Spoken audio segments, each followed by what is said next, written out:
Hola, les saludamos Arturo Ramos y María Teresa Lechuga, que ya en muchas otras ocasiones hemos compartido con ustedes varias charlas que hemos dado respecto de está siendo la realidad de este mundo tan complejo. Y esta vez, bueno, pues les saludamos, no estamos ahí en la embajada protestando porque les saludamos confinados por algunas situaciones de salud que estamos atravesando.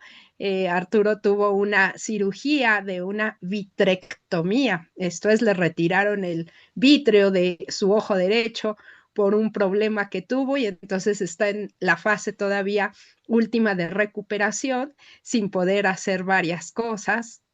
hasta dentro de unos días, y yo, porque llevo varios días confinada también para no ser un foco de infección, porque me dio una influenza de tipo A algo fuerte. Entonces, desde aquí lo que hacemos es ofrecer pues una humilde contribución para tratar de explicar qué está pasando, hacer un análisis como lo hacemos siempre desde una perspectiva de la izquierda como activistas que nos reconocemos. Si bien nos dedicamos, ustedes saben, a la docencia, al mundo académico, Arturo es sociólogo de formación inicial, pero cuenta con estudios de posgrado, doctorado en pedagogía y especialista en educación superior. Y por mi parte también tengo los estudios igual en esa área de la educación, en pedagogía. Soy profesora en la UNAM desde hace ya casi un cuarto de siglo. Arturo fue investigador en la Universidad Autónoma Chapingo y sigue muy activo también. Juntos hemos impartido muchos cursos de formación política. Nos dedicamos al mundo de la academia, hemos publicado algunos libros de análisis político en conjunto y Arturo tiene otros publicados también por su cuenta. Eh, Sin embargo, siempre nos reconocemos a su vez como activistas. Decimos que la academia tiene la obligación de salir a la calle a manifestarse, a transformar el mundo. Si aludimos a la 11ª tesis de Feuerbach, podríamos decir, queremos explicar al mundo para transformarlo, para hacer praxis, para intervenirlo, no nada más para explicar y contemplar que así es, ¿no? No hacerlo descriptivamente. Y en ese esfuerzo, pues les vamos a ofrecer esta pequeña contribución ante los hechos que el día de hoy, pues han sido noticia prácticamente en todo el orbe. Y es algo que no nos sorprende en tanto que sabíamos que iba a pasar, puesto que venía ya desde semanas, desde meses. Si aludimos a lo que Hugo Chávez se refería hace años, podríamos decir desde hace años anunciándose esa escalada intervencionista por parte del gobierno de Estados Unidos, y entonces pues nos vamos a referir, por supuesto, a eso. Lo hacemos como parte también que nos asumimos de la unidad de las izquierdas. A nuestros camaradas les mandamos un saludo y sabemos que también ya se están activando, y la organización es la que nos va a ayudar seguramente en el mundo todo a salir adelante frente a todos estos hechos terribles. Somos también parte de la organización Comunidades, que compartimos con compañeros que son migrantes allá en Estados Unidos, y también a quienes les mandamos un saludo muy afectuoso. Somos representantes en México de la organización COCAL, la Coalition of Contingent Academic Labor, esta organización de trabajadores académicos en situación precaria, que a lo largo de América del Norte, profesores de Estados Unidos, de Canadá, de Quebec, acá en México, y que queremos extender precisamente hacia toda Latinoamérica, con colegas de Argentina, de Brasil y de muchos lugares más, para luchar por mejores condiciones del profesorado de la educación superior. Nosotros somos coordinadores de la COCAL México, y así como estamos en muchas otras organizaciones, por supuesto, participando y viendo en qué podemos contribuir. Pues bueno, va esta charla entonces que hemos titulado Venezuela frente al imperialismo neofascista del siglo XXI, una nueva versión de la España republicana sacrificada ante la indiferencia de Occidente. Y lo primero que queremos manifestar antes de iniciar es que estamos listos y listas todo el mundo aquí para defender la patria grande, esa llamada hoy nuestra América, ese sueño de Bolívar, y por lo tanto nos unimos al repudio ante la invasión del imperialismo. Condenamos con toda la fuerza este acontecimiento. ¿Por qué Venezuela? ¿Por qué de inmediato ya decidió Trump al inicio de este 2026 invadir Venezuela? Y por más que digan que no y que Estados Unidos tiene todavía mucha riqueza petrolera y de otro tipo, pues lo cierto es que invadir Venezuela le asegura hacerse de la riqueza fósil de ese petróleo que tienen allá. Si bien no tienen una gran infraestructura para poderlo refinar y demás, lo cierto es que tienen la reserva de petróleo más grande del mundo, que supera a países como Arabia Saudita e Irán, con más de 300 mil millones de barriles y que se juntan, como se ve aquí en la imagen, en la llamada franja petrolífera del Orinoco. Y entonces, bueno, ya habíamos visto desde hace unos días ese asalto, esa piratería del siglo XXI, robándose el petróleo en los barcos de Trump. Bueno, pues ahora decide directamente ya invadir el país y además secuestrar a su presidente Nicolás Maduro y a su esposa Cilia Flores. Este país de cerca de 29 millones de habitantes que habían decidido democráticamente tener a Maduro como presidente ha sido invadido hoy, 3 de enero de 2026. Y de ello entonces vamos a hablar. Arturo. Bueno, una cosa que es interesante es que Andrés Manuel López Obrador nos decía que en México con la Cuarta Transformación vivíamos tiempos estelares y sin duda alguna eso era muy cierto y lo estamos viviendo después de una larga marcha de la izquierda mexicana por la democratización de nuestro país. Arribamos a estos periodos donde la transformación avanza. Pero la historia siempre nos ha mostrado que está llena de complejidad y de contradicciones. Y en estos tiempos estelares también vemos aparecer en el horizonte inmediato del siglo XXI ya avanzado en nuestro planeta una nueva versión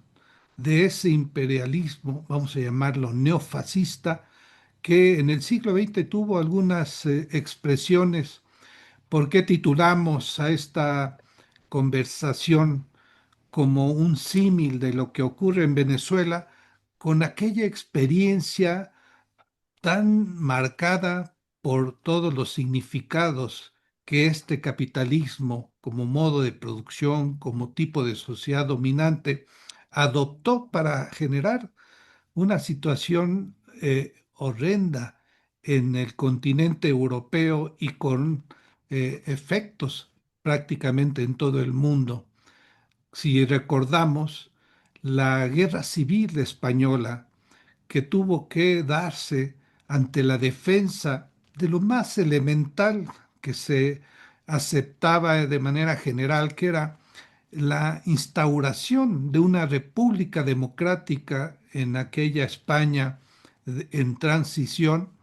y que ante la agresión de una vertiente ya fascista de alguna manera, la Falange encabezada por ese dictador que en eso se convertiría, no fue el hecho de esa guerra que se generó y que fue sangrienta, sumamente destructiva, sino que ante la colaboración de los ejércitos alemanes, alemán e italiano, con bombardeos contra la República Española, Occidente fue indiferente.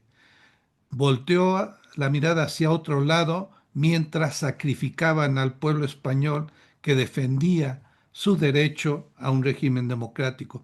Pues parece ser que eso estamos viviendo ahora. Hay una indiferencia, una forma de complicidad que tienen sobre todo los países desarrollados de esa Europa decadente que no hemos visto ya que reivindique en la práctica lo que siempre había sostenido como principios, la democracia, la soberanía nacional, la autodeterminación de los pueblos. Y estamos viviendo una experiencia que seguramente si no somos capaces los habitantes de este mundo, de contenerla con nuestra acción, con nuestro compromiso, con nuestra denuncia permanente y activación permanente, podría conducir a un escenario aún peor que el que se vivió en la Segunda Guerra Mundial, con millones y millones de muertes, de destrucción y de un horizonte apagado.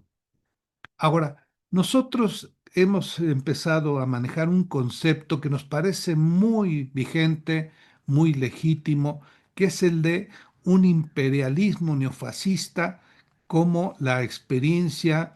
principal que está de alguna manera tomando forma a partir de esas potencias hegemónicas y en primerísimo lugar a Estados Unidos. Este imperialismo neofascista significa la confluencia precisamente de dos conceptos que referían a algunos de los rasgos que en el siglo XX marcaron toda la dinámica de desarrollo capitalista. El imperialismo. El imperialismo no solamente como una etapa del capitalismo histórico, sino como una acción de parte de las potencias en la disputa por la hegemonía mundial. Y entonces se combina en esta ocasión, en este siglo XXI, con una expresión neofascista que está en ascenso y que se vincula claramente con esas políticas imperialistas y que de alguna manera nos está obligando a toda la gente decente de este mundo del siglo XXI y en particular a todos los militantes y activistas de la izquierda diversa que no podemos quedarnos de brazos cruzados a atenderlo y enfrentarlo, porque ese imperialismo neofascista en el rostro de la potencia estadounidense, hoy encabezada por un presidente que ha roto toda legalidad internacional, del derecho internacional, de la configuración de esa instancia que son las Naciones Unidas, pero que también ha violado sistemáticamente los derechos humanos y las formas democráticas al interior de su propia nación. Ese presidente decidió tomar una medida que rompe con todos los vínculos de respeto que las Naciones Unidas habían marcado desde el fin de la Segunda Guerra Mundial y de alguna manera nos conduce al mundo hacia un terreno de guerra generalizada. Ahora, ¿cuáles son los rostros de ese imperialismo neofascista que hoy ha tomado un paso más adelante, invadiendo Venezuela, bombardeándola, después de haberle arrebatado de manera injustificada a partir de la fuerza, es así, muy superior en términos militares de parte de Estados Unidos, abusando de todas las condiciones con el robo del petróleo, de los barcos, de las amenazas, de las sanciones, del intervencionismo en todas sus formas en Venezuela, pero que no es el único rostro. También es parte de este imperialismo neofascista que está cada vez más activo, las guerras proxy que hemos visto en los últimos años y en particular la de Ucrania, que sigue siendo uno de los puntos más de mayor confusión, inclusive para alguna parte de la izquierda, sobre todo en Europa y en algunas otras partes del mundo, que siguen creyendo que se trata simplemente de una intervención injustificada, unilateral de Rusia contra Ucrania, cuando en realidad fue una respuesta a la política invasiva de la OTAN encabezada por Estados Unidos, pero que de alguna manera ha generado eso, guerras proxy, que son guerras delegadas, es decir, guerras que impulsa a Estados Unidos, pero que utiliza a otras naciones, a otros pueblos, y que sacrifica a su gente en una guerra con intereses que son en realidad ajenos a la misma. Pero también en las sanciones económicas como una medida permanente contra aquellos que en realidad afectan los intereses de esa potencia hegemónica en crisis que es Estados Unidos, porque no habría forma de entender por qué se aplican esas medidas contra Rusia en el conflicto militar con Ucrania, pero no se hace con el caso de Israel. Ahí no importa que estén cometiendo un genocidio, un exterminio de un pueblo financiado por Estados Unidos y violando todos los derechos humanos, los principios de respeto a las soberanías y todo aquello que de alguna manera es otro de los rostros del neofascismo, esa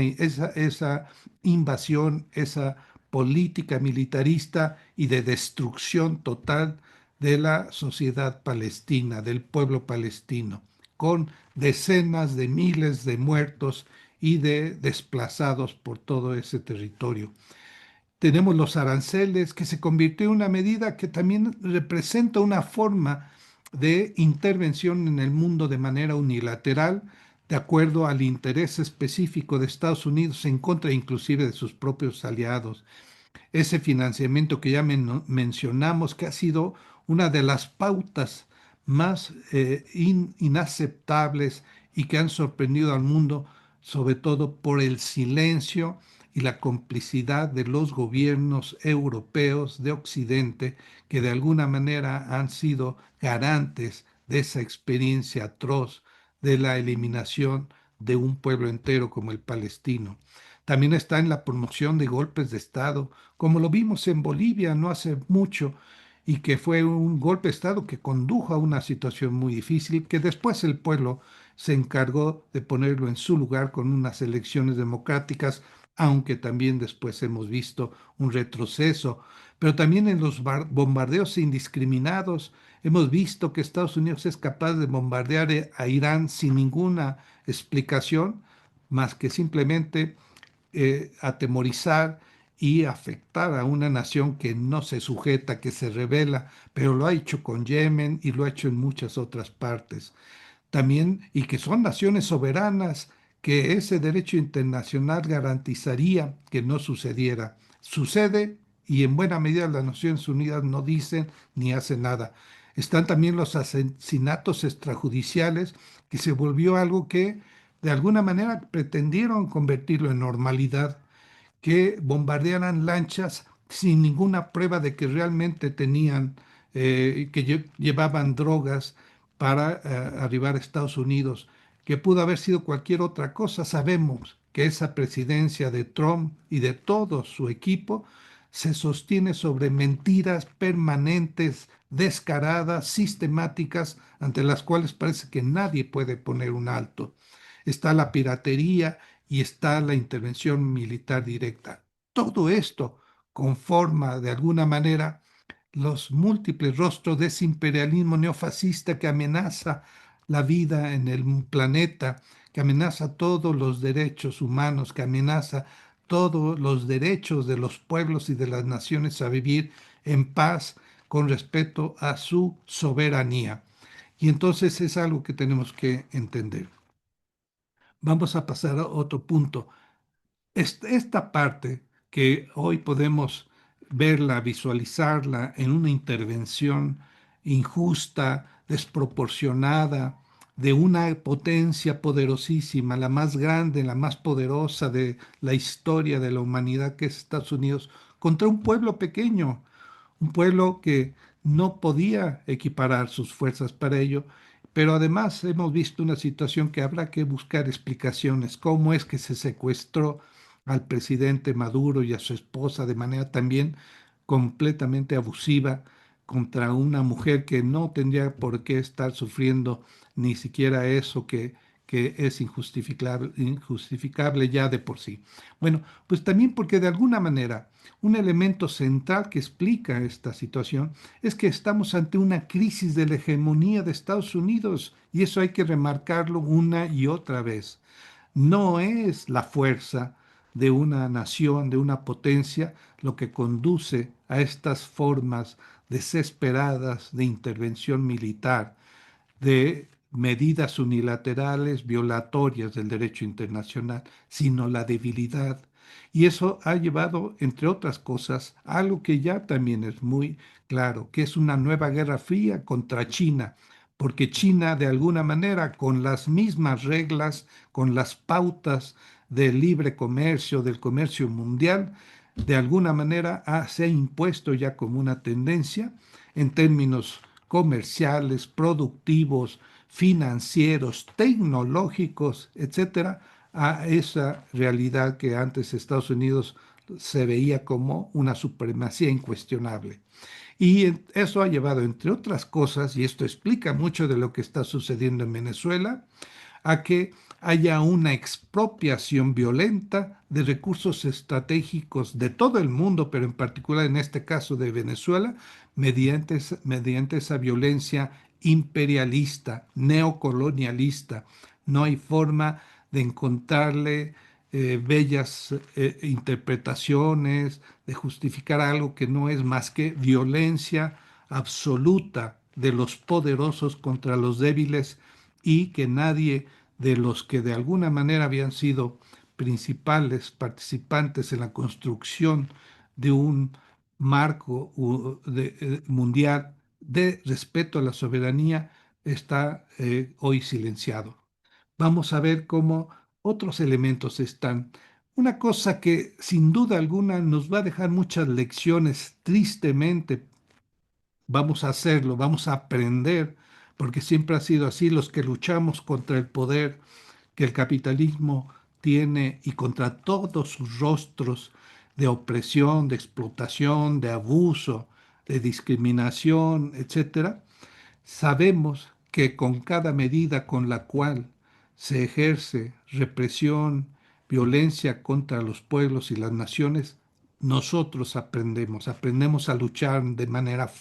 nueva, incluyendo muchas formas. Una de las cosas que hemos visto en este periodo es cómo se transita de la guerra mediática a la guerra abierta. ¿Cómo?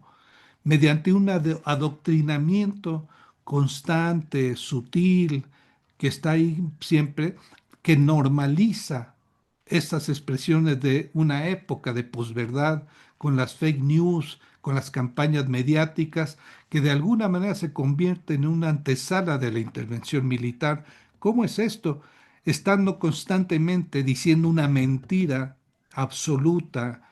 que no tiene ningún sustento real y el mundo entero lo sabe y el pueblo de Estados Unidos lo sabe, pero están machacando que Venezuela y que Maduro eran narcotraficantes y narcoterroristas, manejando eso por todos los medios a su disposición, los medios corporativos, las redes sociales, etcétera, fueron creando las condiciones para ver como algo normal esta intervención, pero que no puede ser justificada de ninguna manera. Los datos objetivos que tienen los organismos internacionales mostraban que Venezuela no es un productor de narcóticos que vayan hacia Estados Unidos. No es tampoco una nación que se haya destacado por jugar un papel en el trasiego de las drogas. Venezuela no era eso y sin embargo se fabricó esa imagen para justificar esta intervención. Entonces estamos viendo esa nueva estrategia del poder de esta época con el imperialismo neofascista que de alguna manera utiliza esas campañas mediáticas, esos medios sutiles, eficientes, que invaden la conciencia de la gente por la repetición y la abundancia de información falsa, de mentiras, de fake news, para generar un ambiente de resignación, de aceptación y probablemente de miedo para no responder como debería ser ante una situación como esta. Y eso nos tiene que llevar a entender cosas. Por supuesto, junto con todo esto que acabo de mencionar, está un hecho. Cuando la Guerra Fría que se ha puesto como objetivo Estados Unidos, y no solamente Trump, aquí hay que decir, también los gobernantes demócratas del Partido Demócrata han impulsado la misma política. La guerra proxy en Ucrania no la hizo Trump, la hizo Biden. ese supuesto presidente más demócrata. Y hay que decir, inclusive Obama, a quien se le tenía una consideración y la esperanza de que funcionara de manera distinta, fue el primer presidente que dijo que Venezuela era una amenaza para su seguridad nacional, lo cual es absurdo. La distancia, la lejanía, la dimensión de Venezuela no podía ser ninguna amenaza. Lo que pasa es que es la ambición del petróleo venezolano las que condujo a ese tipo de políticas. Pero esa guerra fría que se ha instaurado contra China, en esa disputa por la hegemonía mundial ante un declive económico constante, sólido de parte de Estados Unidos, ha encontrado que los recursos naturales y en particular, como en el caso de Venezuela, no solamente el petróleo que es abundante, ya como Tere lo mencionó, tiene las reservas petrolíferas más grandes de todo el mundo, sino también los minerales que hoy son la nueva eh, el nuevo valor, el nuevo producto que está generando disputas, igual que el litio y otros tantos que intervienen en la aplicación de las nuevas tecnologías. Por lo tanto, esa situación de Venezuela la volvía también un objetivo estratégico para esa ambición de Estados Unidos y de esos representantes del neofascismo que de alguna manera Trump significa el rostro más actual, más significativo, el que nos ilustra sobre todas las experiencias, por más que hay muchas de ellas. Y eso también ha sido una de las cosas que Venezuela tiene que pagar con su propio derecho a una independencia, una autonomía nacional y a un pueblo que se tiene que defender con todas las armas a su alcance frente a un poder inmenso en términos militares, políticos, económicos y con la complicidad del silencio de las potencias occidentales de Europa. Hay que seguir avanzando. Y una cosa que aquí vamos a tener que entender también es cómo se vincula esta agresión imperialista contra Venezuela en particular, pero todo lo que acabamos de decir, como ese imperialismo neofascista, cómo se vincula con el progresismo latinoamericano en particular. ¿Por qué se está transitando en varios de nuestros países de esos gobiernos progresistas que habían hecho avanzar la justicia, la igualdad, la inclusión, el abandono de las discriminaciones del racismo, del clasismo, etcétera? Y que, sin embargo, estamos viendo el ascenso de una derecha muy conservadora e inclusive de una ultraderecha que podríamos decir, generalizando, como una diversa forma de expresarse el neofascismo. Y aquí hay que decir algo, habría que decir cuáles fueron las razones de por qué está sucediendo esto. En buena medida, porque los gobiernos progresistas de América Latina, lo mismo que los partidos y los movimientos que en la Europa mediterránea o en el mundo anglosajón han aparecido en los últimos decenios, amenazaban la hegemonía no solamente de Estados Unidos, de las oligarquías financieras de los países desarrollados, pero igual de nuestras naciones. Y ese progresivo latinoamericano fue uno de los objetivos que de alguna manera todo este ascenso de la ultraderecha tenía como un objetivo principal, primordial. Y lo hemos visto como una batalla constante en muchos de nuestros países donde se avanza y luego se retrocede y se vuelve a avanzar.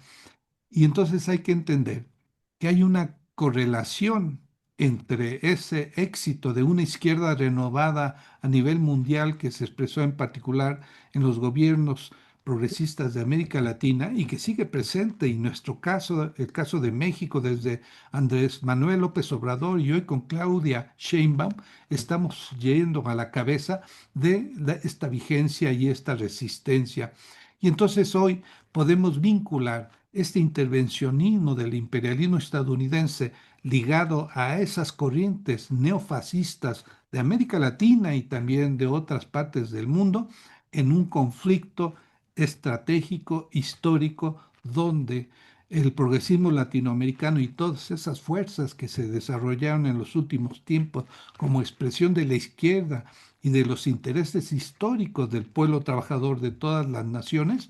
de alguna manera están convirtiendo en la gran batalla histórica del siglo XXI y somos partes de ello, nos guste o no, y tenemos por lo tanto que tomar más iniciativas. Y vamos a referirnos de manera muy puntual a algunas de las características que se suman a toda esta explicación que les ha dado Arturo de cuáles son las claves del neofascismo, cómo podemos detectar muy claramente que está esta sombra ya llegando a muchos lugares del planeta. La primera es que son gobiernos con adaptación neoliberal, son sectores que a diferencia de ese fascismo clásico que se vivió en el siglo XX, que era más bien estatista, este más bien adopta las políticas neoliberales y por supuesto con todas sus formas filosóficas de pensamiento, el individualismo exacerbado y el mercado como el mediador de absolutamente toda la vida humana. El segundo rasgo es que es usado como una herramienta de cohesión estos discursos patrióticos como el de Trump, el MAGA, hacer a América, refiriéndose a su país, ¿no? Que lo llaman América, Make America Great Again, volver a ser a los Estados Unidos grande y recordando las glorias pasadas, es algo también muy común. La demagogia, que es utilizar la retórica populista de derecha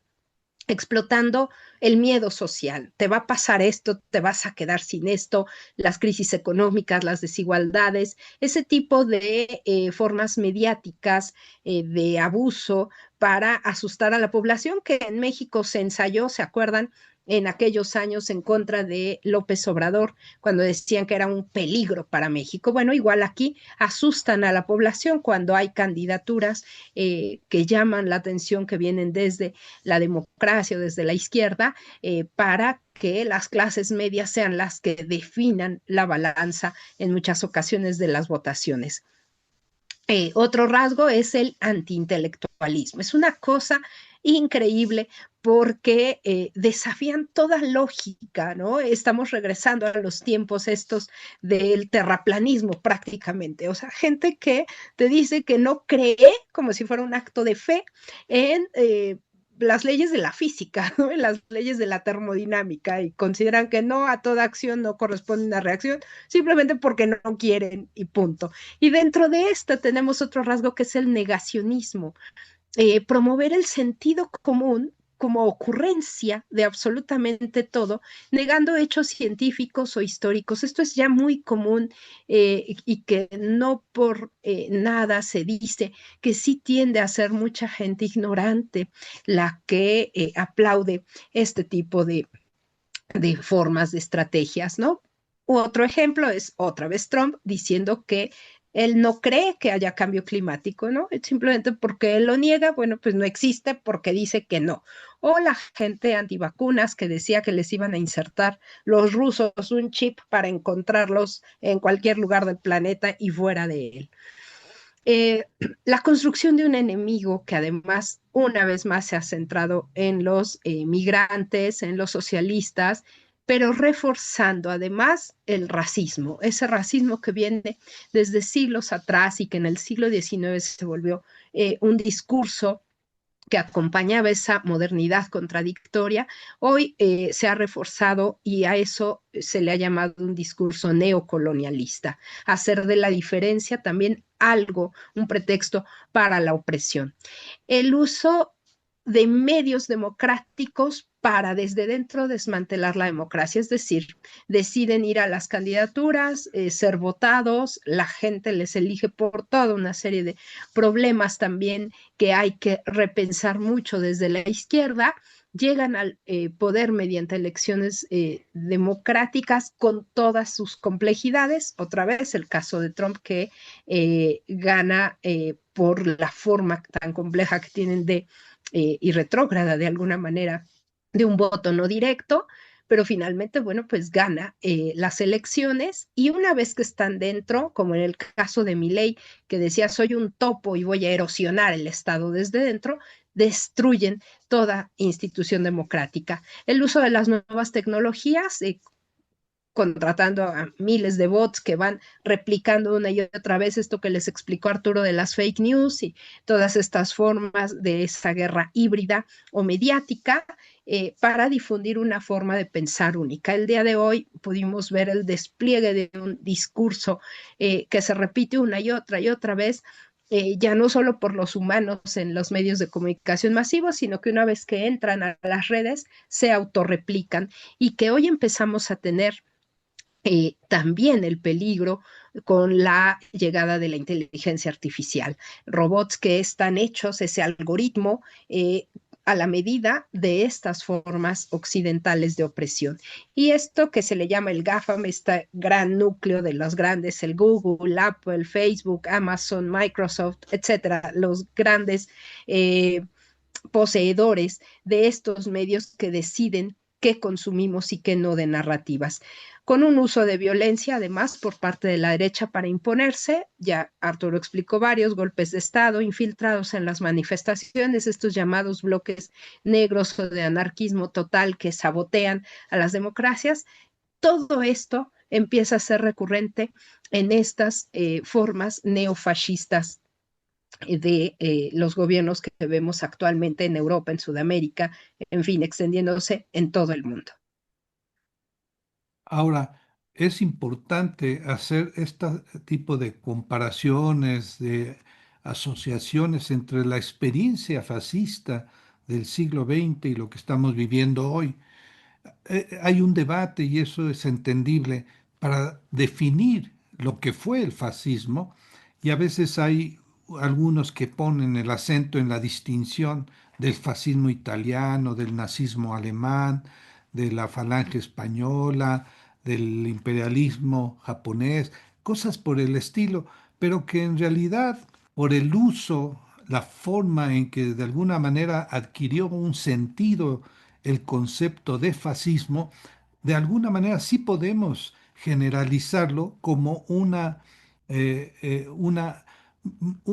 concepto que agrupa todas las expresiones y que de alguna manera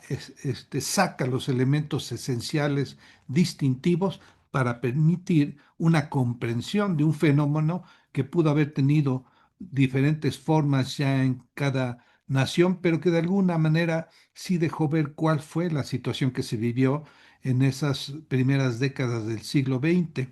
Y aquí lo que hay que entender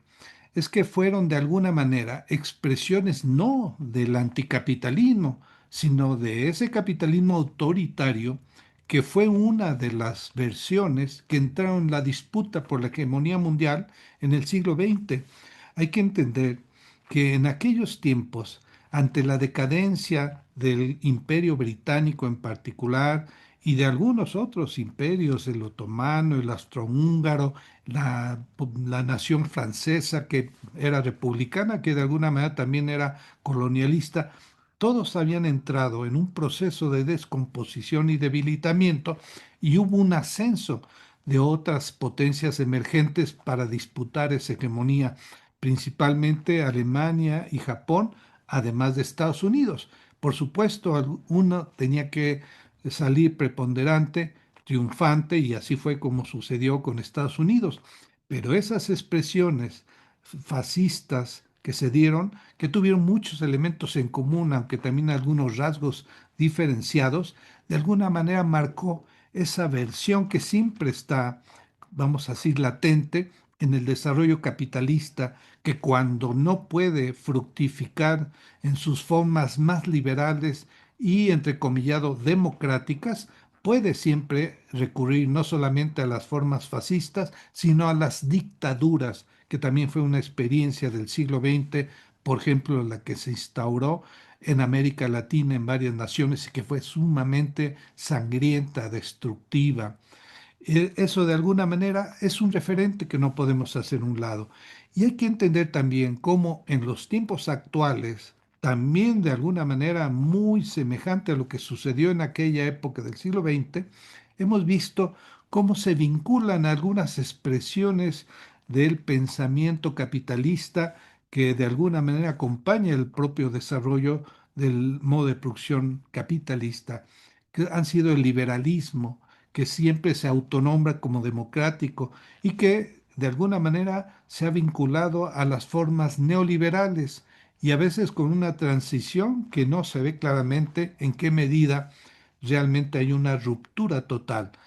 pero han estado también presentes en los últimos tiempos el pensamiento neoconservador, que no es exactamente igual que el neoliberal, pero que su alianza, su asociación permitió el impulso de las transformaciones del Estado, del desmantelamiento del Estado social y de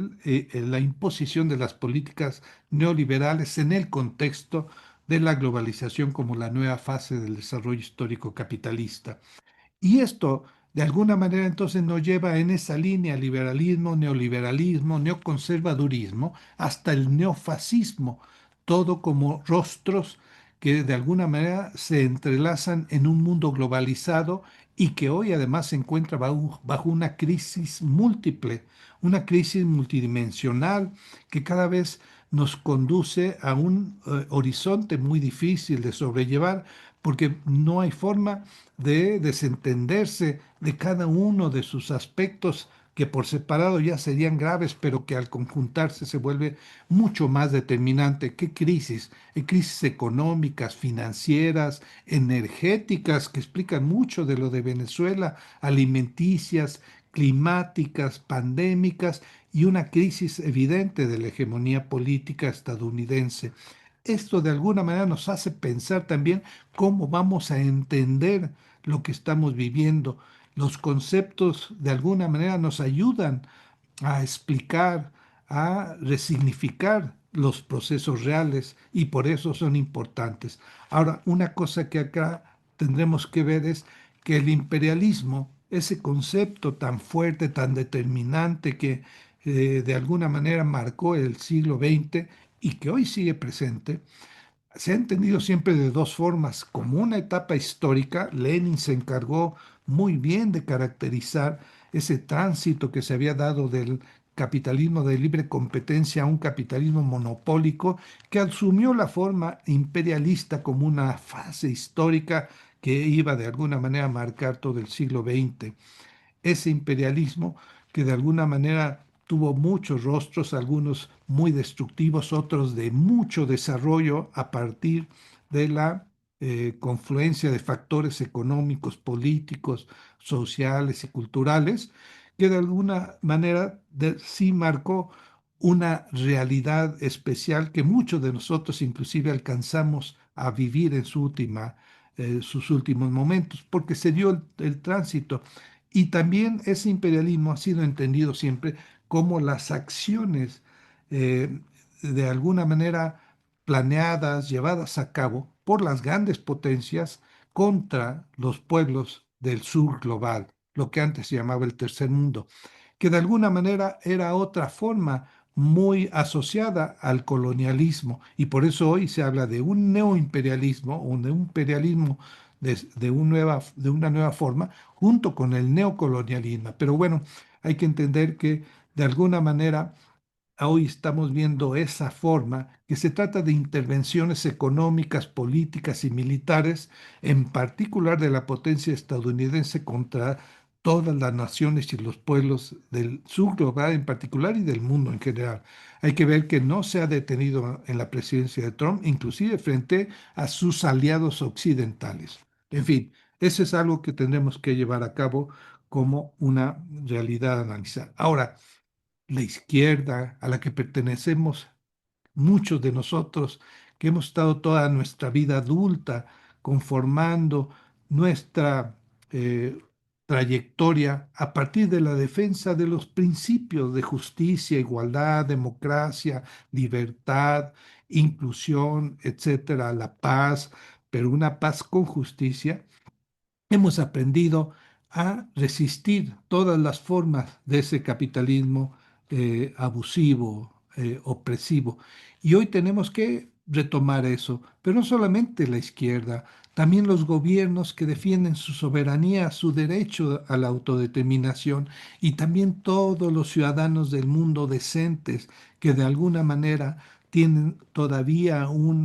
un vínculo fuerte contra principios como el respeto a los derechos humanos en general, a las formas democráticas. Y entonces necesitamos ponernos de acuerdo para desarrollar esa resistencia de la manera más eficiente posible, y eso nos debe conducir a diseñar estrategias de lucha contra ese imperialismo neofascista que debe estar muy claro como el enemigo histórico del mundo, de la ciudadanía de este mundo del siglo XXI y en particular de los pueblos y de los trabajadores. Tenemos que ver cómo hacer esto porque de alguna manera si no pasamos rápidamente a la acción, a la resistencia práctica, las cosas pueden volverse mucho más difíciles en cuestión de, no digamos decenios, en cuestión de años. Y por eso tenemos que activarnos. Ahora vamos a ver algunos elementos sobre estas estrategias. Una primera cosa que hay que remarcar es que no puede darse la repetición de esa estrategia fallida de las democracias liberales frente al fascismo del siglo XX. Debe ser una lección que no tiene por qué conducirnos a olvidarlas, a repetir la historia. Esas naciones que se hicieron tontas, que se voltearon hacia otro lado, como fue Francia, Inglaterra, Estados Unidos, cuando estaban masacrando al pueblo español que defendía su república eh, novedosa, todavía muy juvenil, frente a una agresión conjunta, no solamente de los ejércitos contrarios a esa república de parte de España, sino contra las potencias militares creadas por Alemania e Italia, y no se hizo nada, creyendo que si sacrificaban al pueblo español simplemente por la participación de algunos partidos y movimientos con una perspectiva muy clara de tipo socialista, iba a ser benéfico para el desarrollo de los intereses capitalistas. ¿Cómo fue el costo de ello? Que tuvieron que vivir la invasión del ejército alemán, del ejército nazi, contra muchas de esas naciones, y tuvieron que pagar el costo con vidas humanas, con mucha destrucción que después costaría muchos esfuerzos para poder levantarla. Esa esa historia nos debe ayudar a pensar que no es la indiferencia, no es el silencio, que se vuelve cómplice cuando están en momentos claves de una coyuntura histórica como la que estamos viviendo, y entonces la indiferencia, la complicidad, la autodestrucción a la que condujo esas medidas, esos posicionamientos de los gobiernos y en buena medida de las ciudadanías de esos países, tuvo una consecuencia fatal, no solamente para la vida, para el desarrollo libre, pacífico de las naciones de ese continente europeo, sino que moldeó todo un mundo que después se seguiría traduciendo en una guerra fría que era bastante caliente y que generó también muchos problemas en el mundo entero. Eso hay que tomarlo en cuenta. Y la izquierda mundial, y en particular la latinoamericana, tiene que avanzar considerando algunos elementos que son parte, no de decisiones arbitrarias, unilaterales, románticas, que de alguna manera condujeran al voluntarismo, sino que hay que entender la correlación de fuerzas. En buena medida, el siglo XX también nos entendió eso, nos permitió entender eso, porque el fascismo, el nazismo en Alemania, en Italia y en otros países se logró colar hasta convertirse en hegemónico en buena medida por el debilitamiento de las fuerzas democráticas y de izquierda, no solamente por el golpeteo fuerte contra los derechos de los sindicatos y los trabajadores en general, sino la división entre las fuerzas socialistas, comunistas, anarquistas, liberales, democráticas, que de alguna manera sirvió para el ascenso indetenible de las expresiones fascistas e imperialistas. Por eso hoy es necesario avanzar en la unidad. Unidad en la diferencia es no eliminar lo que nos distingue, lo que nos hace pensar que hay varias rutas para alcanzar objetivos que a veces son muy parecidos, muy semejantes, muy cercanos, pero que tenemos estrategias distintas. Pero la unidad en estos tiempos se vuelve fundamental. Y la resistencia significa una resistencia unitaria, una resistencia permanente. No podemos actuar un día y descansar al siguiente. Tenemos que estar alertas porque lo que pasó en Venezuela hoy nos queda claro que puede traducirse en nuevas intervenciones y hay que pensar que en el caso de México es por supuesto evidente esa pretensión que Trump la ha tenido una y otra vez en su discurso y que hoy ya lo ha avanzado.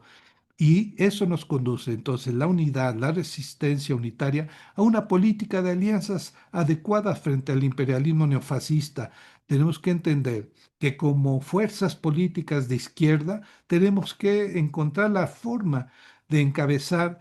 la tendencia, la propuesta hacia la alianza con aquellos que nos diferencian. Es una unidad con base en política de alianzas, es decir, no significa suprimir las diferencias, convertirnos en una sola cosa, sabiendo nuestras diferencias, avanzar juntos ante el peligro común, ante el enemigo más importante que es ese imperialismo neofascista. Creo que ese es un elemento que habrá que discutir para traducirlo en decisiones, en medidas, en estrategia y en táctica específica. Otras cosas que habrá que tomar en cuenta es que México, viviendo un proceso al cual hemos denominado la cuarta transformación, hoy nos vemos de alguna manera enfrentados a una situación que probablemente hubiéramos no querido elegirla, no hubiéramos querido no tener que vivirla, pero así es la realidad. Somos vecinos de ese imperialismo que ha alcanzado sus niveles más agresivos y que tiene un poder económico, militar y político incomparable. Es el más grande que se ha construido en la historia de la humanidad y nosotros lo tenemos como vecino, pero también lo tenemos como un adversario que permanentemente ha agredido nuestros derechos como nación y como un pueblo con historia. No solamente porque nos han invadido varias veces, nos han arrebatado extensiones territoriales enormes que hoy son la fuente de su riqueza como país y que además siempre de alguna manera han encontrado la manera de intervenir para afectar los procesos democráticos que tanto esfuerzo nos ha costado a los mexicanos. Y por eso tenemos que estar muy atentos, muy alertas, porque esta cuarta transformación de alguna manera se vuelve un ejemplo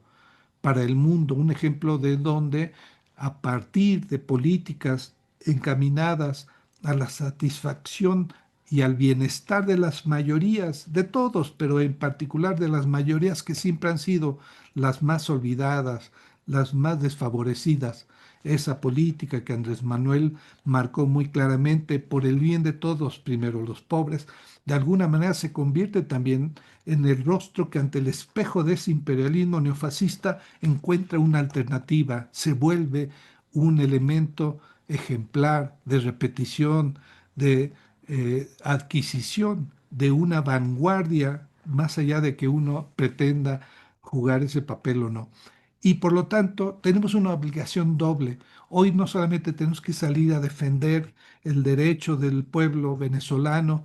y a protestar y exigir la liberación del presidente Maduro, que lo único que hizo fue cumplir con lo que la ley le marcaba, lo que su constitución y su pueblo mediante elecciones democráticas le estableció. Y hoy va a tener que pagar, y lo peor de todo, también su esposa, que no es más que la acompañante de un funcionario de primer orden, lo cual muestra que no hay límites en la inmoralidad, en la falta de los principios éticos por parte de ese gobierno encabezado por un tirano, que ya todo el mundo lo reconoce como tal, pero que no es solamente responsabilidad de ese individuo, sino de todos aquellos que de alguna manera lo cobijan, inclusive de aquellos ciudadanos que no son capaces de darse cuenta que están afectando su propio derecho a la libertad, la democracia y la vida pacífica con el resto del mundo. Vamos a ver que finalmente algunos tenemos la idea de que en este momento habrá que desarrollar cuando menos dos vías de acción de esta izquierda mexicana plural, y diversa que tenemos en México frente a este imperialismo neofascista estadounidense. Por un lado, sin duda alguna, tenemos que avanzar en términos de esa estrategia diplomática que tiene que tomar en cuenta las relaciones comerciales y económicas que se tiene con Estados Unidos. Hay una fuerte dependencia y una fuerte relación económica que no puede ser simplemente suprimida ni a nivel discursivo y mucho menos a nivel práctico.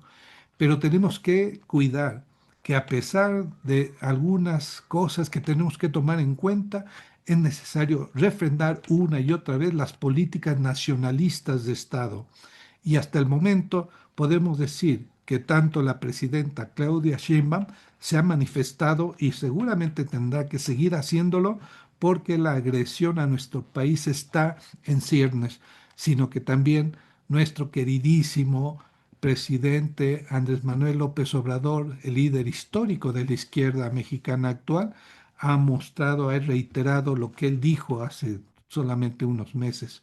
que él volvería a salir y por lo tanto a encabezar cualquier movimiento si se dieran tres condiciones, pero de eso tendrá que remarcarlo. Pero eso, uno de ellos es si se atenta contra la soberanía de nuestra patria. Y otra cosa que tenemos que hacer las izquierdas generales, empezando por Morena como partido, movimiento, pero también con todas las izquierdas que no necesariamente estén en en el partido, pero que son de alguna manera defensores de la cuarta transformación, e inclusive aunque no lo sean, pero que saben identificar al enemigo principal. Una activación política unitaria de masas de Morena y de las otras izquierdas que haga frente al intervencionismo del imperialismo neofascista estadounidense. Eso implica marchas, debates, organización de comités, solidaridad con nuestros hermanos de América Latina y en particular de Venezuela, de Cuba, etcétera, que seguramente son contra quien de alguna manera la fuerza se ha enfocado. Tenemos que buscar que también se dé la reorganización, la formación política y una serie de cosas, pero esta doble vía es importante para entender que, por un lado, nuestro gobierno tiene que seguir actuando como lo ha hecho, pero por otro lado, le toca al movimiento en general, a las fuerzas de la izquierda, de la democracia, de activarse para también participar en esta lucha. Hay que decir, por cierto, que ya de alguna manera el gobierno de México ha expresado la condena y el rechazo enérgico a a este suceso y de alguna manera tendrá que ser constante, estar buscando de alguna manera que las instancias legales a nivel mundial intervengan. Por su lado, Morena, pues empieza a dar muestras, pero tiene que activarse. Hay una demanda muy importante de quienes fuimos fundadores de este partido, movimiento, partícipes desde su inicio, desde antes de su constitución, de que Morena tiene que renovarse, tiene que encontrar el camino para ser una fuerza activa, constante. Hay que manifestarse, pero también hay que organizar, hay que activar a todas las bases del partido y a los movimientos con los cuales se vincula. Creo que esto es algo que es importante. Hay que respaldar al gobierno, sin duda alguna, pero también hay que hacer la tarea que nos corresponde como partido, como movimiento, como expresiones múltiples de la izquierda. Y vamos ahora a hablar de cuál es el escenario actual, cuál es el escenario que este 3 de enero se nos presenta. Inicia con este secuestro ilegítimo del presidente Maduro y de su esposa y llega después la amenaza de ocupación ilegal de Venezuela por parte del gobierno de Trump en esa declaración que dio en una amplia rueda de prensa. Una extendida explicación de lo que sabíamos sería una intervención estadounidense. Por su parte, la vicepresidenta Delcy Rodríguez, que ahora está en las funciones encabezando el gobierno de Venezuela en tanto no regresen al presidente y a su esposa que devuelvan a las personas vivas y además en excelentes condiciones. Ella está ahorita encabezando y haciendo el llamado a la muy posible resistencia que va a dar el pueblo venezolano organizado y que es en donde tendrán que mostrar la casta para resistir esta invasión. Dice Delcy Rodríguez, se activa toda Venezuela, se activa el Consejo de Defensa de la Nación desde el día de hoy y empieza a haber ya también una manifestación de muchos líderes políticos del mundo con muchas diferencias, ¿no? Cautelosos, quizá un Xi Jinping algo temeroso, o bueno, no temeroso, pero sí con mucha cautela, diciendo que condena, pero no dice algo más. Putin diciendo que exige la liberación inmediata de Maduro. En fin, todo mundo tiene que ir manifestando con distintas formas respecto de su relación con este imperialismo, porque se sabe que hay una amenaza y ya el propio México lo conoce, ¿no? Como fue parte de la entrevista que dio.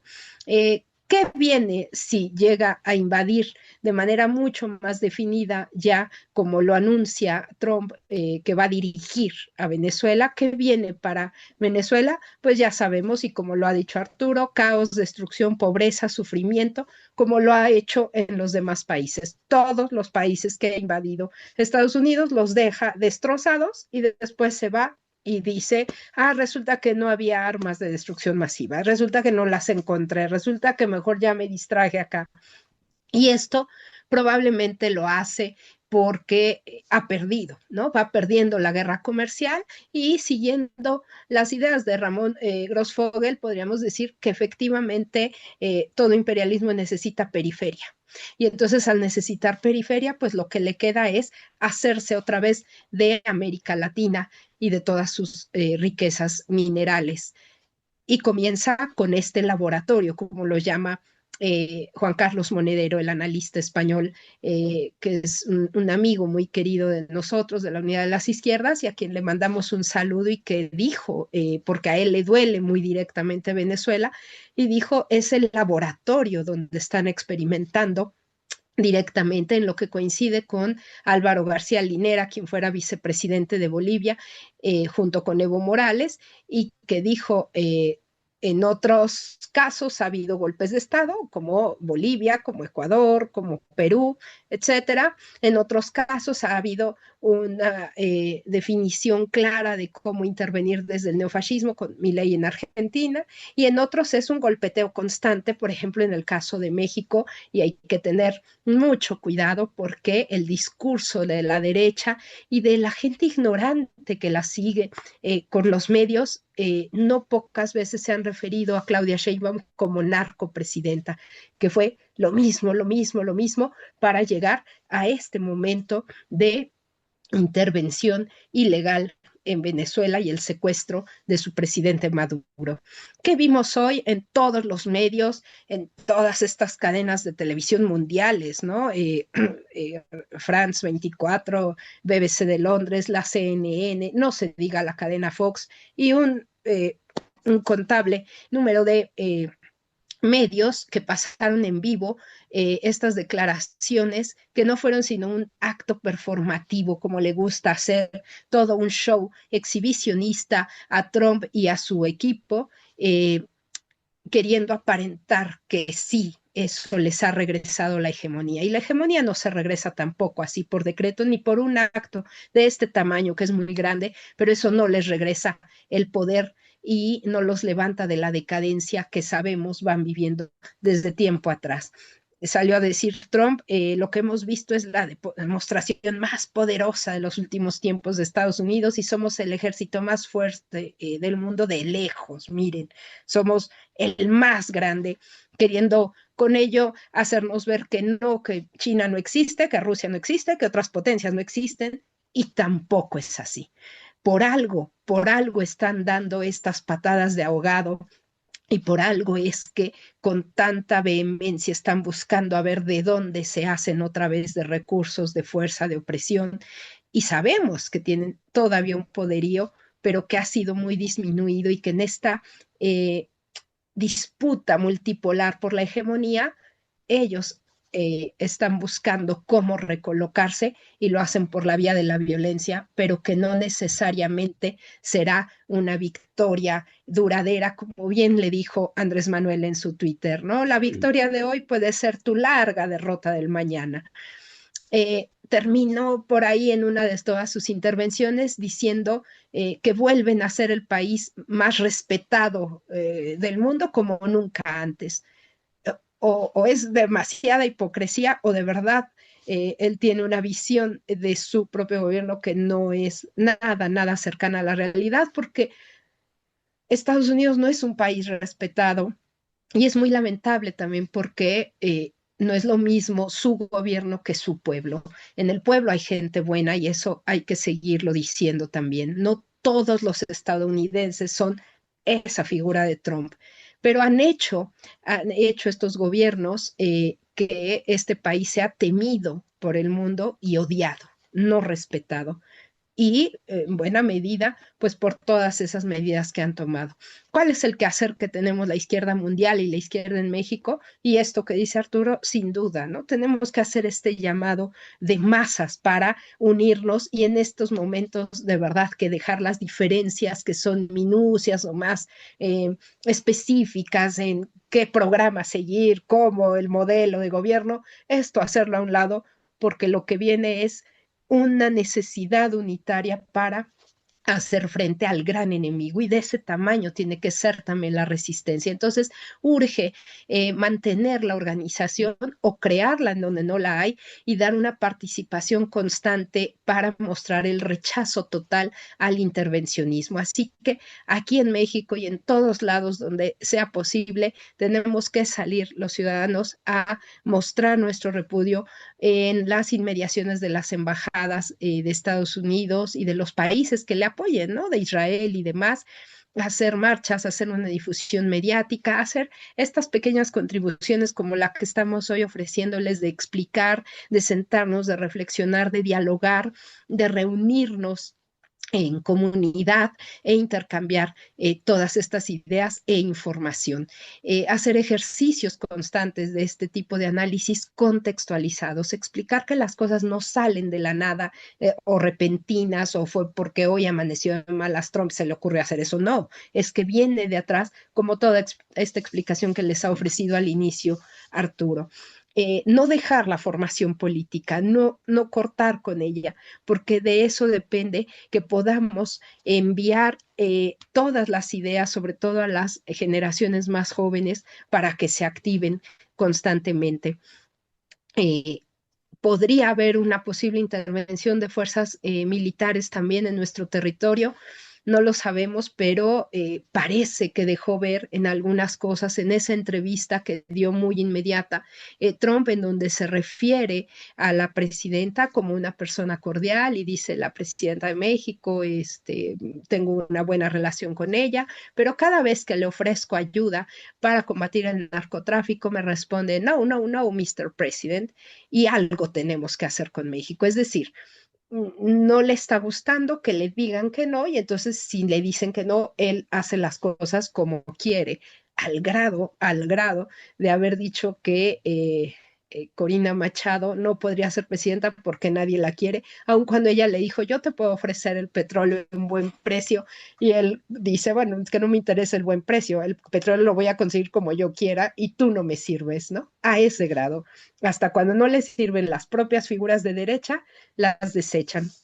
Y algo importantísimo, mantener el ejercicio informativo constante que rompa el cerco mediático de la derecha, que ya lo hemos logrado. Nosotros vimos cómo era posible, pese a toda la investida de esos grandes medios de comunicación, lograr que se supiera la verdad y eso se logra en territorio, yendo con la gente directamente, armando círculos con los vecinos, dando pláticas una y otra vez infinitamente. Y si aquí podemos usar los medios para difundir, pues no dejar de hacerlo.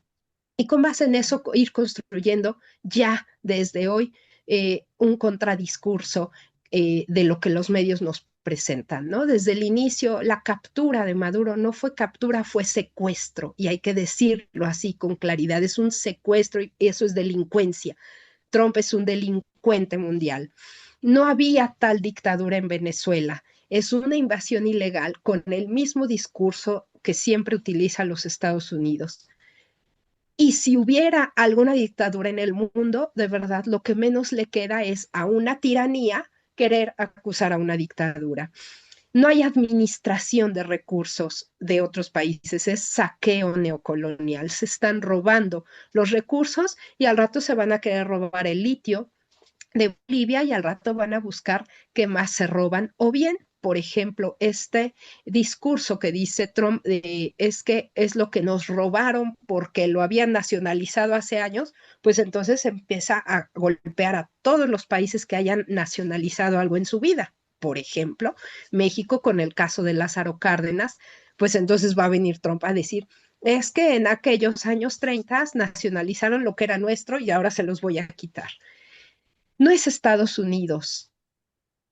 no es toda la población, es su gobierno. Y me parece que eso es muy importante que lo digamos. Nosotros tenemos muchas amistades en Estados Unidos a quienes reconocemos como grandes luchadores incluso. No solo son gente buena,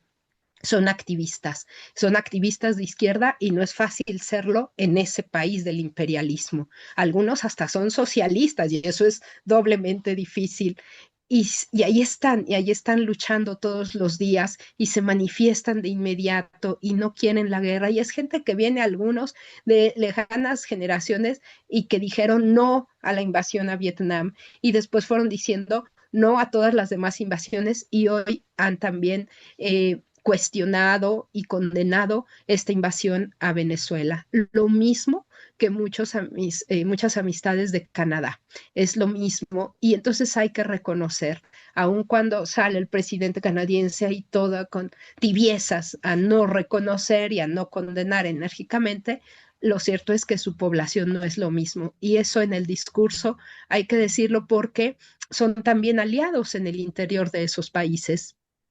No es el pueblo venezolano el que salió a festejar la caída de Maduro, como dicen falsamente estos medios de comunicación de la derecha. No es cierto.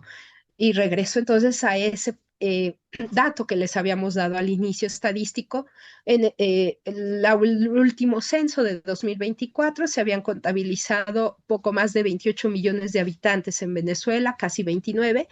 y se sabe que en el lugar en donde más venezolanos residen fuera de ese territorio es en Miami, en Estados Unidos, y hay cerca de 300,000 personas. Si esa es la comunidad más grande de venezolanos fuera, pues frente a 29 millones no son nada, ¿no? Aun cuando pensemos, hubieran salido a festejar todos, no salieron todos a festejar, son puñados de venezolanos sueltos por el mundo, pero que reciben grandes cantidades de dinero también para vender su patria. No hay tal narcotráfico, son fake news, eso ya lo explicó Arturo. Me parece que además son tiempos de definición clara y me parece que Petro se equivoca. Esto es todo un debate, yo sé, una polémica, incluso entre las izquierdas, pero son momentos en donde claramente ya la cosa se bifurca entre el bueno y el malo. O estás con los fascistas o no estás. Así de fácil, así de claro. Y así tendrán que definirlo también grandes figuras de la política, como lo fue el presidente Boric y ahora Petro, que dice, no, sí condenamos esto, pero sí es un dictador, ¿no? No es, ahorita los titubeos no funcionan. Y en eso la izquierda tiene que ser muy clara y decir que lo que hizo el gobierno de Trump es un acto que debe ser calificado de terrorismo. Ellos son los que han decidido qué califican de terrorismo y qué no. Esta vez el mundo entero tiene que señalarlo así. Me parece que aun cuando, por ejemplo, Mamdani, este nuevo alcalde de Nueva York, es un socialista, que es un migrante, que ha ganado las elecciones legítimamente allá, aun cuando muy presionado en días pasados, tuvo que decir sí, es dictador y también el de Cuba, finalmente hoy sale con mucha claridad a decir que condena lo que hizo Trump porque es un acto de guerra. Esas definiciones son importantes. Y los hechos nos apremian a acortar la brecha generacional. Arturo y yo les hemos hablado en muchas ocasiones de este esfuerzo que hicimos nosotros de explicar cómo son las generaciones en el mundo actual, en particular en México. Y hemos dicho también que esta brecha generacional es evidente y la falta de comunicación posible, real, viable entre generaciones anteriores del siglo XX y las nuevas, cada vez se nota más, pero es muy importante que ahorita acortemos la brecha si queremos prácticamente salvar al mundo de esta forma. Que podría ser el oscurantismo más grande que se venga en este avanzado ya siglo XXI. Y es nuestro deber histórico a quienes venimos del siglo pasado, esa generación que en Estados Unidos le llamaron los baby boomers y que aquí decíamos es la generación del 68 mexicano, o la generación X, que somos los nacidos en los años 70, y que todavía vivimos el tránsito entre lo analógico y lo digital, vivimos muy, muy claramente el siglo XX y el paso al XXI, pues nuestro deber es ser correa de transmisión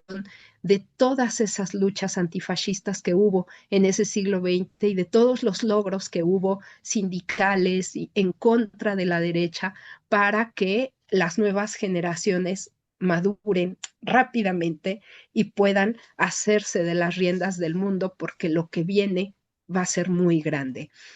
Y hay que contarles la historia, contarles que pese a todo, pese a estas intervenciones horribles, América Latina siempre encuentra la forma, siempre tiene en su raíz más profunda, como dice Andrés Manuel, en esas raíces culturales, históricas, lejanas, una forma de salir adelante incluso frente a la colosal opresión colonial que nunca iba a acabar durante siglos, las dictaduras de los años 70 y 80, los golpes de Estado que hemos visto recientemente en este decenio que ha pasado, del neoliberalismo también han salido, en fin, con todo América Latina siempre encuentra ese espíritu y concientizar a los jóvenes es urgente para que sepan encontrarse en ese espejo y entonces hacer algo con futuro. La actualidad de este orden mundial que estamos viendo, como dice García Linera, nos ofrece eso que él ha llamado el tiempo liminal, ¿no? Eso que se conoce como el interregno, que es cuando no hay cabeza, no hay orden, no hay quien dirija el Estado, en este caso el Estado mundial, digamos, ¿no? El orden mundial se quedó sin cabeza, no hay hegemonía clara todavía y por eso la disputa constante. Y él dice, pues ahí seguimos, podría ser que a lo mejor este momento, sea ya el que defina hacia dónde va el asunto, ¿no? Nunca un triunfo va a ser totalmente duradero si la gente se organiza y está dispuesta. Entonces, una fotografía de lo que pasaba en Gaza hace apenas unos meses que también vimos en vivo, ¿no? En tiempo real, cómo ese genocidio iba matando a todo un pueblo y que no podemos permitirlo una vez más. Otra cosa que tenemos que hacer es el apoyo irrestricto al gobierno que encabeza Sheinbaum para defender la soberanía nacional. México tiene que salir más allá de las diferencias que pudiera haber específicas entre a quién o por quién no votar o alguna otra diferencia. Tenemos que defender la soberanía como también ya en muchas otras ocasiones se ha hecho, como lo enseñó la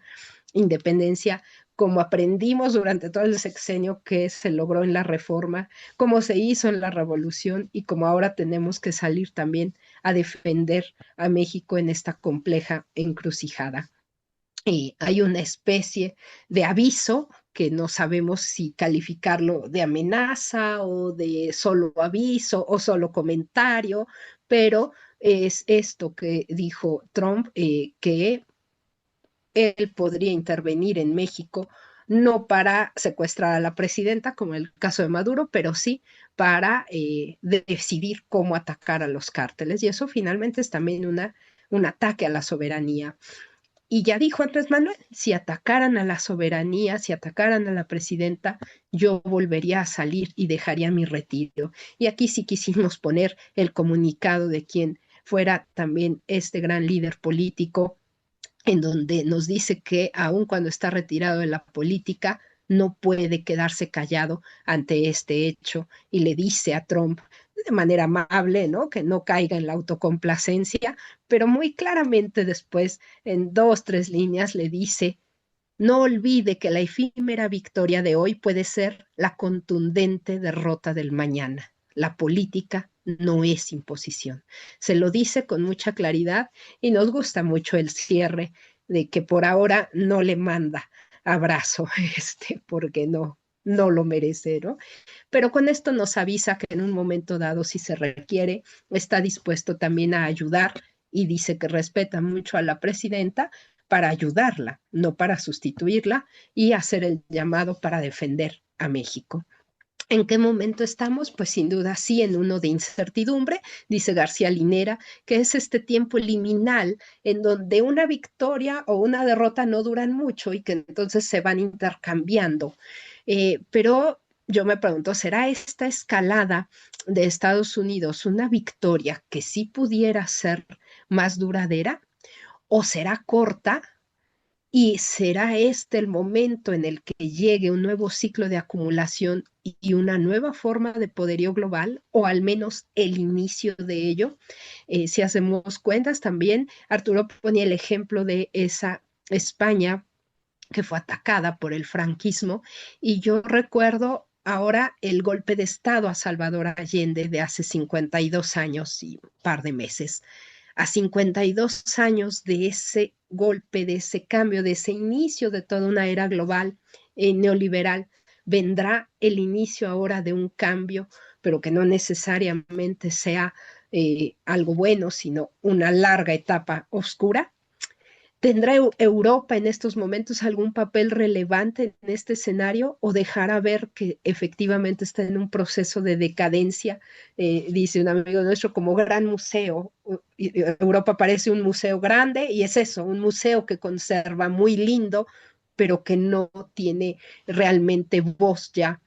en el mundo. ¿Será un contemplador pasivo?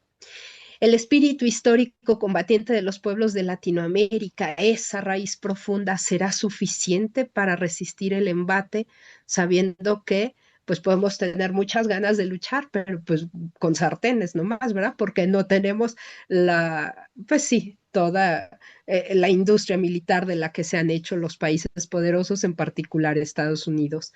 Eh, Aunque sé que muchos sí dirán, hay que salir a morir en la raya, como decía Hugo Chávez. eh, China, Rusia y las otras grandes potencias multipolares intervendrán en esta ocasión con contundencia por la disputa de esta hegemonía. ¿Qué va a pasar? Pues a mí me parece que hay mucha incertidumbre, pero que lejos de asustarnos, lo que hay que hacer es comprenderla, ir participando de ella y hacer historia junto con ella. No todo está perdido, hay ejemplos que nos dicen que del otro lado siempre hay fuerzas resistiendo. Podemos mencionar dos, el de Mamdani en Nueva York o el de Orsi en el otro extremo del continente, por mencionar dos en este territorio continental amplio, pero que también en el mundo sigue habiendo fuerzas que resisten, aunque sea para hacer un contrapeso en el discurso, para despertar conciencia política y por lo menos para no perder lo último que siempre nos queda, la esperanza. Y vamos a terminar esta breve exposición que intenta motivar a que pensemos, a que discutamos, a que nos activemos, nos organicemos para resistir de múltiples formas, no solamente esta injustificada agresión y este injusto tratamiento que se le da a Maduro de una forma que avergüenza a todas las naciones que se han quedado calladas porque se ha hecho un acto de suma injusticia. Seguramente Maduro, a quien nosotros lo vamos a tener en nuestra mente constantemente y a exigir su liberación y el respeto a sus derechos humanos más elementales, confiamos en que tenga la fuerza. Hay que recordar que otros grandes líderes populares han tenido que sufrir situaciones aún más difíciles, Gramsci tuvo que experimentar la cárcel a pesar de su debilidad física ante un fascismo que lo encarceló precisamente por constituirse como un gran pensador y un gran dirigente. O Mandela, que durante décadas estuvo encarcelado, sometido, simplemente porque representaba a su pueblo y tuvo la entereza de salir en esa resistencia imbatible con toda la dignidad para después jugar un papel. Maduro, nosotros creemos que va a encontrar el camino para resistir y en verdad no entendemos cómo la inmoralidad de esos dirigentes se ensañan inclusive con su esposa, que es la frontera que no debería de cruzarse cuando se dan los conflictos, las rivalidades, la lucha política. Pero ¿qué es lo que va a hacer la izquierda mundial? Una de las cosas es que hay que recuperar la historia. Tenemos que encontrar la manera de convertir nuestros conocimientos, nuestros aprendizajes de los hechos que marcaron el siglo XX para crear alternativas en este siglo XXI hoy amenazado por la presencia de un imperialismo neofascista con múltiples rostros, pero que se ensaña con los pueblos y las naciones más débiles simplemente por la ambición de los recursos estratégicos que pueden tener en su territorio y contra el derecho a vivir con autodeterminación. De esa lucha antifascista y antiimperialista del siglo XX que nos dio múltiples ejemplos y algunos marcó nuestra vida, algunos de nosotros, para bien o para mal, fue esas experiencias, el conocimiento de ellas, la cercanía con gente que todavía lo experimentó en carne propia, lo que de alguna manera marcó nuestra trayectoria para el resto de lo que nos quedaba a partir de nuestra juventud, de aquellos años 20, de nuestros 20, cuando de alguna manera teníamos la fuerza, la vocación, la energía, la voluntad, la frescura para sumarnos a las causas que de alguna manera provenían de quienes nos habían antecedido. Esa lucha antifascista y antiimperialista del siglo XX nos debe llevar a estos procesos de revolución de las conciencias de las que hablaba Andrés Manuel López Obrador precisamente en ese proceso de la cuarta transformación que fue obra del pueblo mexicano y de la izquierda en una larga marcha que lo llevó desde el 68, cuando menos, a lograr esta recuperación del gobierno, de las formas del Estado para encabezar políticas completamente opuestas al neoliberalismo. Y también, de alguna manera, como lo decía Tere, tenemos que llegar al encuentro intergeneracional, tenemos que dar los diálogos para que esas fuerzas que hacen el relevo de quienes ya llevamos mucho tiempo y que de alguna manera seguiremos quizás hasta el último aliento, pero que la fuerza que puede tener la juventud, la frescura, la claridad, de alguna manera tiene que sumarse y nosotros tenemos que encontrar el camino. Y por supuesto tenemos que enfocarnos en la organización del pueblo de México, de la izquierda, la formación política de cuadros, porque de alguna manera hay que recordar lo que decía, por ejemplo, ese gran pensador que fue Marx y que marcó el siglo XIX. No hay práctica revolucionaria sin teoría revolucionaria, no hay manera de tener claridad en el momento de la acción, en la definición estratégica y táctica, si no abundamos en el estudio para comprender la realidad en toda su complejidad, en todas sus contradicciones. No queremos terminar esto si no hacemos un llamado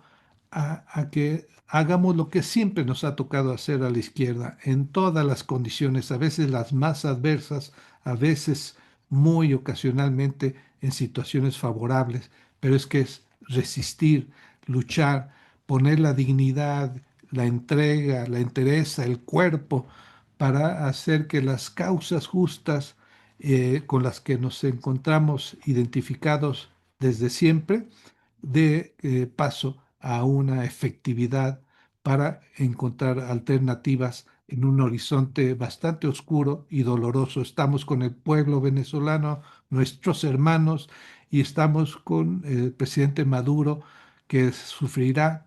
esa crueldad de un sistema que no solamente es el capitalismo oligárquico estadounidense, sino la de sus dirigentes que de alguna manera se han constituido en la máxima expresión del rostro neofascista que amenaza la vida en el planeta Tierra, al menos en la forma en que lo hemos desarrollado con muchos esfuerzos los seres humanos a lo largo de la historia.